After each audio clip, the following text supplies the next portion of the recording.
बड़ी साल पहले गाना गाए थे और ये तो मिथिला की धरती है और सौभाग्य की बात है कि यहाँ भी हमें भाई लोग प्यार दे रहे हैं कि आज राजा जी के कोरवे में जवान हो खेती। गीत का मतलब समझना है मैडम। बस कहाँ घर है? नेपाल नेपाल में सरला ही हुन ना बैठ भोजपुरी नहीं समझती हो, हिंदी समझती हो ना? अरे भोजपुरी भी समझती है भाई। एक लड़की की शादी, सुनिए ध्यान से तब मजा आएगा, इसको समझाना पड़ेगा। एक लड़की की शादी बड़े कम एज में हो जाती है, 6 महीना में, और जिससे वो प्रेम करती है उसी से होती है। सुहाग रात का समय है, सुहाग रात का समय थोड़ा उठंग जाइए वहीं पर। प्रभु से कहते हैं का कहते हैं जान मेरे जान, जान मेरे तुम ही हो, कोई देखे ईद का चांद, जान मेरे तुम ही हो। लड़की कहती है मैडम जी क्या कहते गीत ना समझबो तो मजा आई। अरे गीत समझल ना है भाई। World is stage, life is drama, God is director, we are actor. जीवन एक मंच की तरह है, जैसन रोल करबू वैसन फल। अब केहू थानेदार बा, अच्छा अपन ड्यूटी होई तो एसपी होई, केहू एसपी बा तो डीआईजी होई, खराब रोल करबू तो होम गार्ड छोड़ के हुडोमो गार्ड बना कि आज हो पहिला मिलनवा,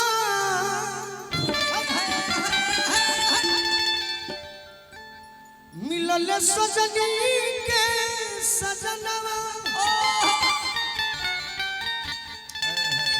हमारी अंग अंग गुलाब नियन खिलाल बा बदनवा,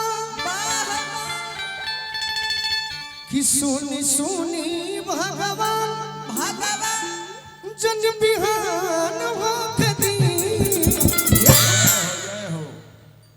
सुनी सुनी भगवान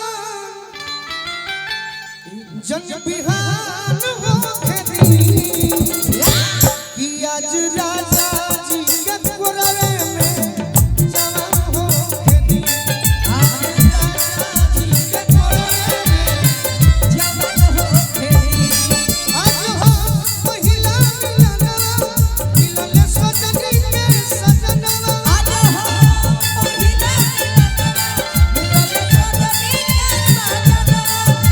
हमारी अंग गुलाब नियन खिलाल बा बदनवा,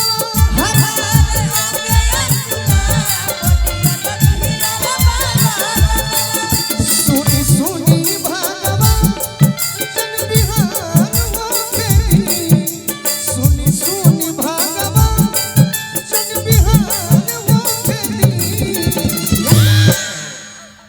गुड्डू भैया एक काम आपसे जरूर कहेंगे, जो पहली बार बुलाए हैं तो चेहरा, कलाकारी में चेहरा कोई मायने नहीं रखता, कला मायने रखता है। तो तनी मनी ऐसा एक दो कलाकार लेके आवे के बाबू की बात। अरे भाई तनी हमनी के समझे लो। इनकर काला दोसर अरे कि आज राजा जी के कोरवे आज राजा जी के कोरवे में जवान हो के रहो। रुक जा काले को गाना हमारा आई बा बाबा DRH म्यूजिक से। पति फौज में बाड़ी मेहरारू कहतारी का कहते मधुर मिलनवा के सोचल सपना, सपना में कोइले मधुर मिलनवा के सोचल सपना, सपना में कोइले। वाह वाह वाह वाह। जिया जिया ऊपर नीचे तुरंत तुरंत इसके बाद मारते हैं कि मधुरा मिलनवा के सोचल सपना सपन में पहिले ये दीदी सुल्लू है कि नहीं तो सही अकेले ले जाले नौकरी दुश्मनवा भइले तो सही अकेले ले जाले नौकरी दुश्मनवा भइले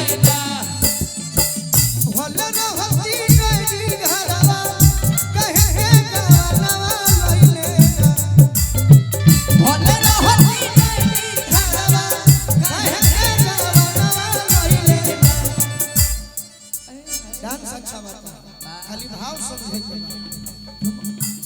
सोया के आरमी के नौकरिया दुश्मनवा भइले तो सोया के आरमी के नौकरिया दुश्मनवा भइले कि आज राजा जी के कोरावे जवान हो गई ए बेरा जी के कोरावे जवान हो गई और बा राजा जी के उठावा में होने हर दीवाना ने बड़ी करे हेने तो हइए करे हेने आवा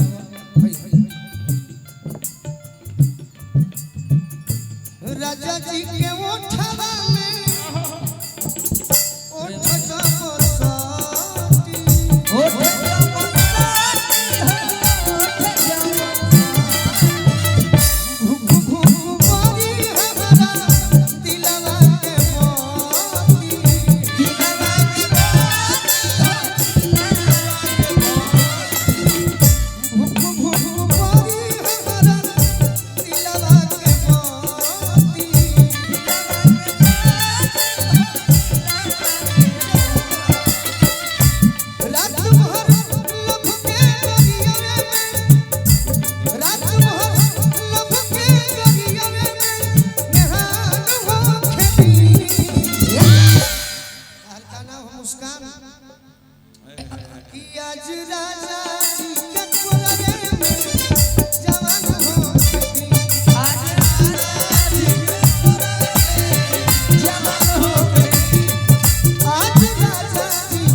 अरे कोरा जब उठई है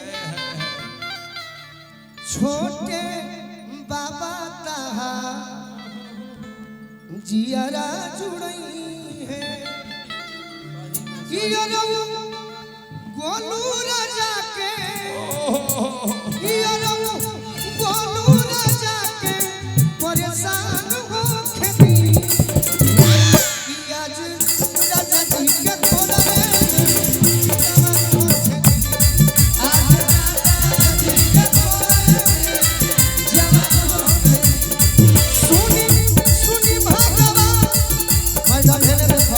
विवेक भैया के बड़ा एगो इच्छा बा हमर डांस के